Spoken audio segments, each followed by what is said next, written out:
Assalamualaikum warahmatullahi wabarakatuh. Perkenalkan, saya Hairul Nisa dengan NPM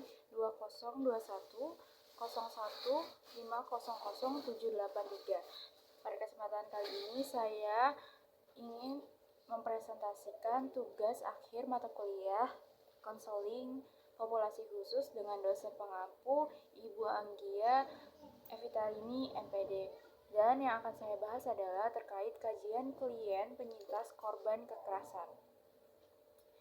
Kasus yang saya analisa adalah dari pengalaman seorang remaja berinisial S yang menghadapi berbagai tantangan akibat kekerasan dalam rumah tangga yang dilakukan oleh ayah tirinya. Dalam presentasi ini saya akan membahas beberapa poin penting, yaitu mulai dari profil kliennya seperti apa, lalu keadaan keluarga kliennya bagaimana, serta ada prognosis dan diagnosis terhadap klien, lalu juga melihat dari kelemahan dan kelebihan yang dimiliki oleh klien, lalu selanjutnya ada hambatan yang dihadapi oleh klien, dan juga peluang-peluang yang ingin dicapai oleh klien, serta layanan konseling yang diberikan kepada klien dan evaluasi terhadap klien tersebut.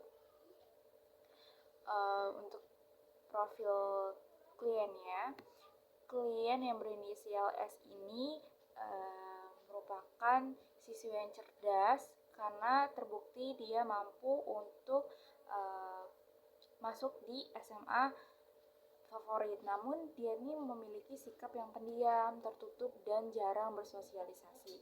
Berumur sekitar 17 tahun dengan ciri-ciri tubuhnya ini, postur tubuhnya kurus, tampak murung dan ini disebabkan oleh kekerasan verbal dan fisik dari ayah tirinya. Kekerasan dalam rumah tangga itu sering berdampak besar terhadap korban, khususnya jika itu terjadi pada anak-anak maupun remaja. Dan mereka ini bukan hanya mengalami luka fisik, namun juga punya trauma psikologis yang dapat sangat mempengaruhi kehidupan jangka panjang.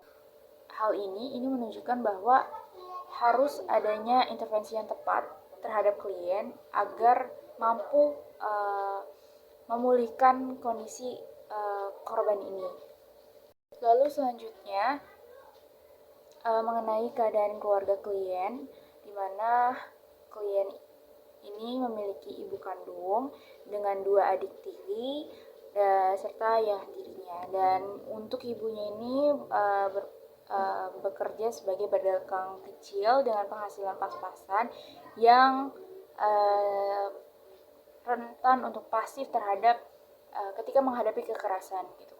Kalau sedangkan untuk ayah tirinya, ia pekerjaannya merupakan buruh lepas, namun juga ia kecanduan judi serta alkohol. Nah, hubungan klien dengan ayah tirinya ini punya konflik intens yang tidak harmonis, dan saksi kekerasan yang dilakukan oleh ayah tiri kepada klien ini merupakan 2 adik tirinya. Jadi ini sangat menambah beban emosional terhadap klien.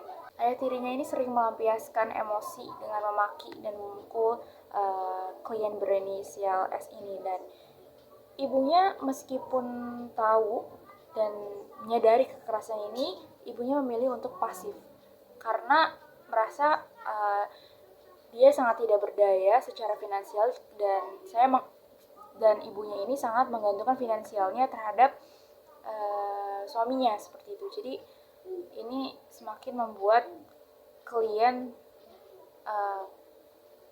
terjebak dalam kondisi yang rumit. Untuk latar belakang klien menjadi populasi khusus ini, klien mulai mengalami kekerasan mulai dari verbal ataupun hingga kekerasan fisik ini dimulai pada saat klien berusia 14 tahun dan mengakibatkan munculnya perasaan rendah diri terhadap klien. Klien pun memutuskan untuk isolasi sosial, dan dari kekerasan yang terjadi itu, klien sering kali mengalami mimpi buruk yang berulang. Dan untuk ketakutannya, ketika mendengar suara keras atau gestur yang menyerupai Aitri, dia sangat ketakutan, entah barang apapun yang jatuh, ia cenderung akan sangat cemas. Baik, untuk selanjutnya dari prognosis dan diagnosis yang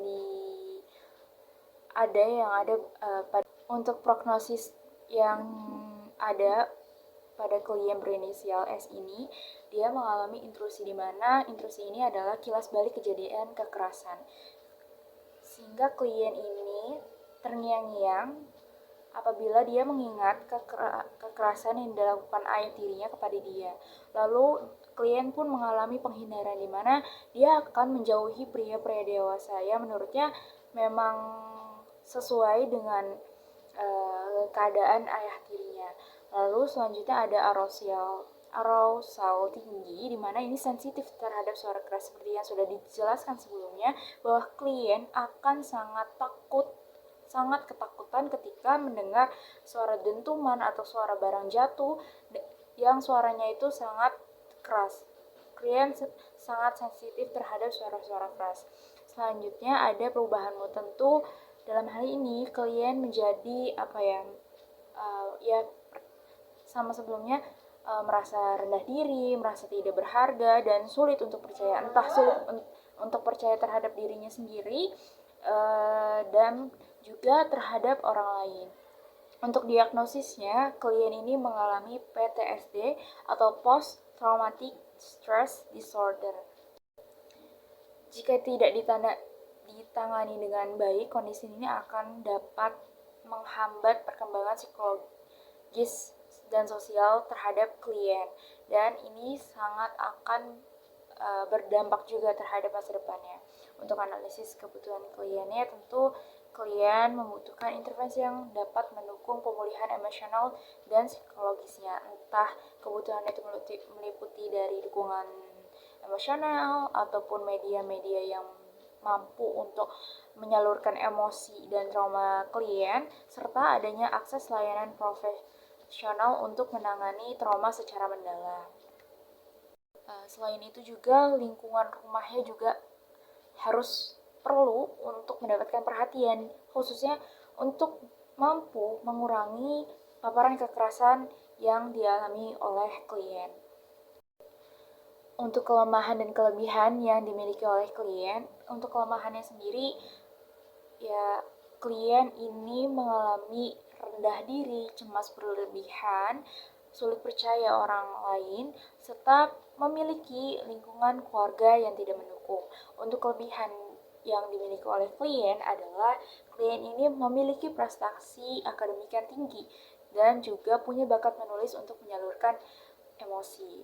Untuk hambatan serta peluang yang dimiliki oleh klien, yakni untuk hambatannya sama, dia memiliki lingkungan keluarga yang toksik, yang dimana mengalami kekerasan berulang serta ibu yang pasif terhadap kekerasan. Hambatan selanjutnya yang dialami oleh klien AS ini, dia juga mengalami stigma sosial di mana ketika dia ingin menyuarakan apa yang dia rasakan, dia akan merasa takut dihakimi, takut disalahkan, dan seolah-olah apa yang dinyatakan ini tidak perlu untuk diutarakan. Dan selanjutnya ada keterbatasan akses, di mana klien sangat sulit untuk mendapatkan konseling profesional di lingkungan sekitarnya. Untuk peluang yang dimiliki oleh klien memiliki guru BK dan juga bakat menulis. Untuk gurunya itu, klien tuh memiliki guru yang sangat perhatian, yang mengarahkan dia untuk bisa memosisikan dirinya dengan baik, dan dia juga mengikuti program konseling sekolah walaupun masih baru tahap awal. Untuk peluang yang selanjutnya yaitu bakat menulis, di mana klien berpeluang untuk bisa menyalurkan emosi yang ia rasakan di dalam sebuah tulisan ataupun jurnal. Untuk layanan konselingnya, Dalam pendekatan konseling yang saya lakukan ini, saya menggunakan TFCBT atau Trauma Focused Cognitive Behavioral Therapy, di mana metode ini berfokus pada langkah-langkah membangun rasa aman. Jadi saya memastikan bahwa klien berinisial S ini merasa diterima tanpa penilaian dan menciptakan suasana yang nyaman. Saya juga menekankan tentang adanya kerahasiaan dalam sesi konseling agar dia merasa tenang ketika mulai menceritakan apa yang ia rasakan. Selanjutnya, ini juga berfokus pada psikoedukasi, di mana ini memberi pemahaman terhadap kondisi klien. Saya memberikan penjelasan sederhana gitu tentang apa itu PTSD dan membantu dia untuk bisa memahami bahwa perasaan takut atau cemasnya itu adalah respon normal terhadap trauma yang dialaminya gitu. Selanjutnya ada teknik relaksasi, di mana ini saya melakukan teknik pernafasan untuk mengurangi kecemasan. Jadi saya mengajarkan teknik pernafasan untuk bisa membantu klien S ini mengatasi kecemasan, dan teknik ini jika dia praktikkan ketika merasa takut ataupun sedang gelisah. Selanjutnya ada jurnal emosi, jadi membantu mengenali emosi negatif, pemberdayaan diri melalui jurnal emosi.